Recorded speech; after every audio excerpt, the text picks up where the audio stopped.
Feature Friday. The freshest. This is gonna be just stupid epic, okay?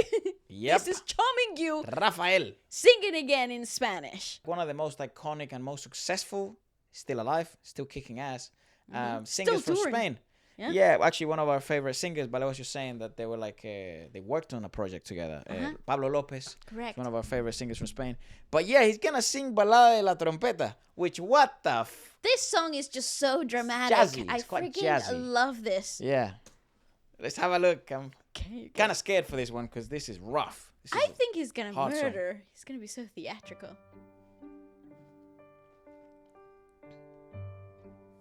You know, this song came out in like the 60s. Oh, interesting take. This is more calm, less demented. Yeah, because the original is quite, you know, it's quite Intense, intense. it's quite Yeah. intense, Especially yeah. the live version is quite intense. Yeah.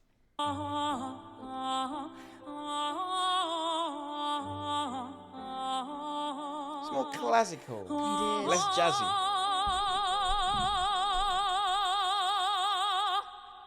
Jesus Christ, dude. Here we go. Cue demented. Oh, okay, so they are gonna keep it the same. Here we go. I love this guy. He acts. Oh, yeah. Oleg! That is Father! his members. I love how they're holding him. Funnily enough, look at him. It's like, yes, he's going to murder this. Yes. Funnily enough, in case you don't know what Balada de la Trompeta means, it literally means that. It's the Ballad of the Trumpet. That's right, that's what Yeah. it means. In English, anyways. Whoa. Yeah. He's phenomenal. Ah, okay, He's so it is- such a great actor. Sheesh. Yeah!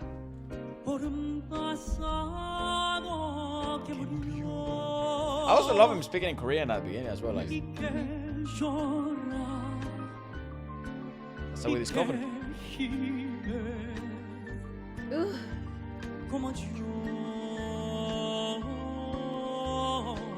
Oh, can we have a moment for that freaking awesome modulation?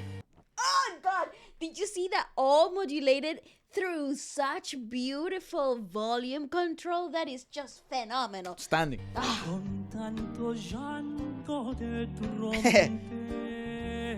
He stayed Argentinian. Whoa. Who is the king? Hard word, eh? Desesperado.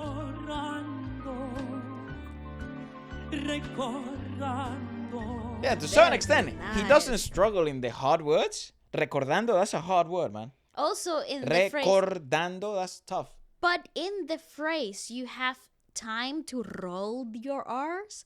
Recordando. Yeah. If you wanted to say it fast, it gets a bit difficult. But you know what's difficult? Saying, for example, words like corazón in the phrasing, in the timing, how it was written before. Mi corazón desesperado. The timing, it's tricky.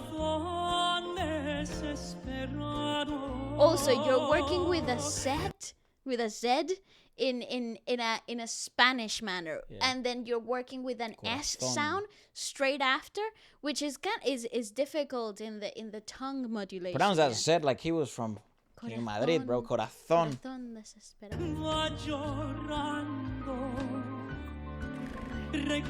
Yes, in plenty of time.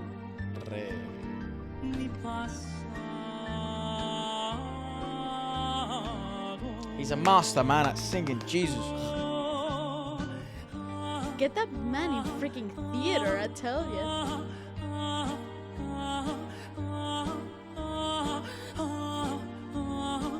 How can you not like this? It's sick. My question is, who's speaking these songs for him? Yeah, what the fuck?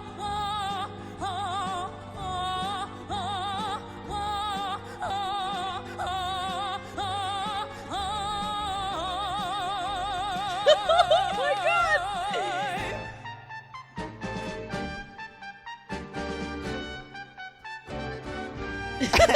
Same.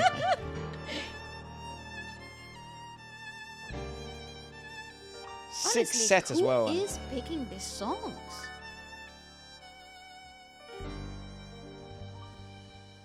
Are we having a monologue?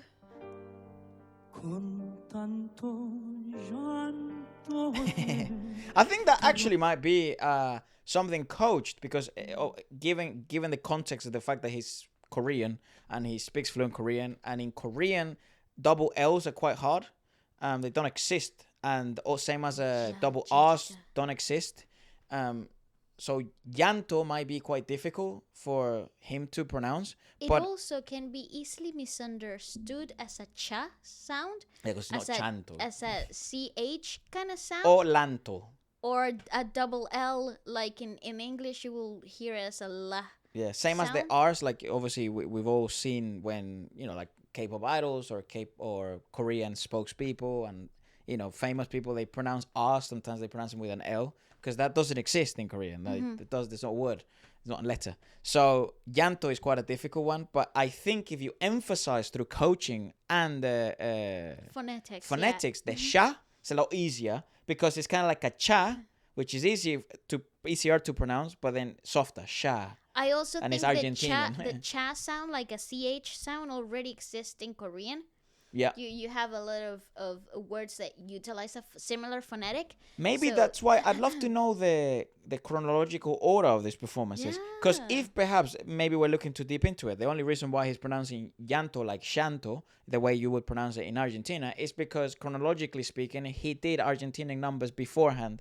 Yeah. Prior to doing a Spanish number. And it's funny when you approach songs that are so folklorically pinnacle, like they're such classics in specific countries, because you're also adapting to a specific phonetic of the language, and not precisely the most approachable way of learning a language, if that makes sense. I think Rafael is the original singer of this. I'm not sure if perhaps there was an older version of this. Or maybe the credited in the Franco video. Pisano, and then I think the it composer. might be the composer, lyricist, because perhaps. From our understanding, and that's how most people got to know it, at least in the last 70 years. Yeah, probably Rafael, because Rafael's famous as balls. So famous. Yeah.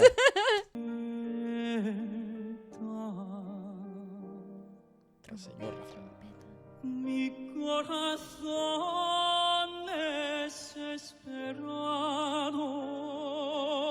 My goodness gracious. Va llorando.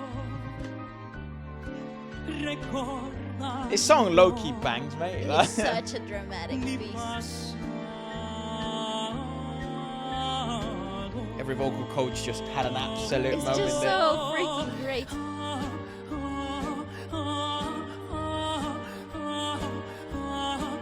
And I love that he kept that demented sense to it as well. It's like a circus.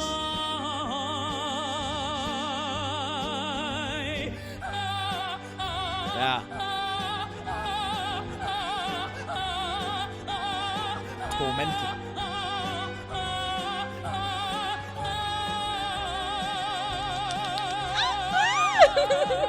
He's awesome.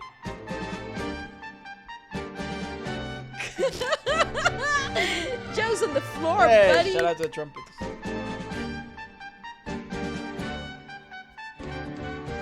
Such a good actor too, man.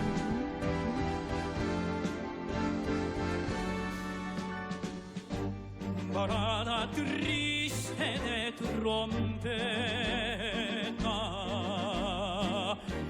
de un corazón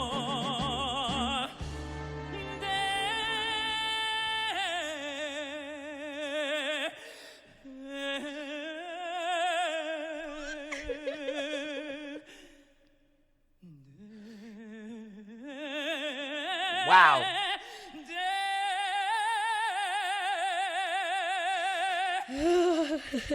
Desesperado.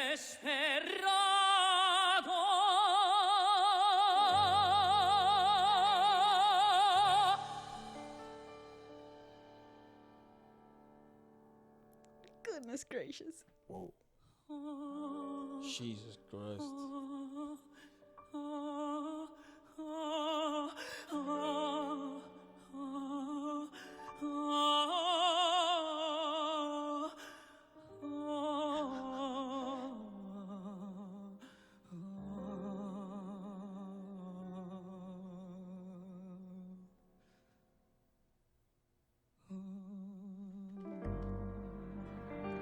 Holy fuck.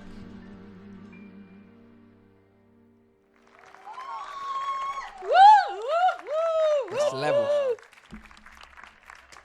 Okay, no, What does okay. Chincha mean? Chincha, like Yeah. seriously? Yeah, literally, dude. Here's the thing. I need the footage of some of this work behind the scenes. the Like I rehearsals. want to see what it looked like in the first rehearsals. Who came up with the idea of this precise song? What is the list of of choices? Why this specific song? What led to this amazing performance? Okay, also I want to have a look at the SIPS probe.